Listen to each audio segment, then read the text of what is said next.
In today's video, I'm going to teach you how to download Affinity Photo.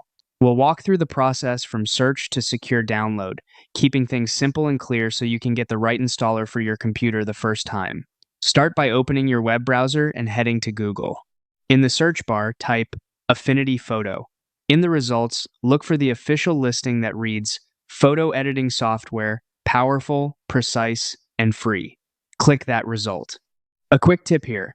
Double check the address bar to make sure you're on the official Affinity site before proceeding. On the page that opens, find and click the button labeled Get Affinity. This takes you to the download section. You'll be prompted to sign up to download. Affinity ties downloads to a free account so you can access updates and manage licenses easily.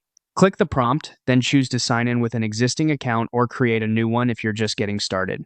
When the sign-in screen appears, follow the on-screen instructions and click Continue to confirm. Keep your login details secure and private.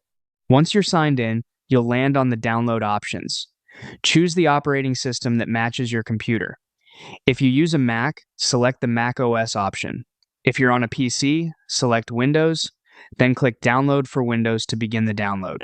Before the file starts saving, you may be asked to pick the correct build for your hardware. Select the version that matches your system, Intel, AMD, ARM, or the enterprise build if your organization requires it. Not sure which you have? On Windows, you can check your system, type in Settings under System, About. On a Mac, the About This Mac window will tell you whether you have Apple, Silicon, or Intel. After you make your selection, your download will begin. Keep the file in an easy-to-find location so you're ready for installation next. That's all you need to successfully download Affinity Photo.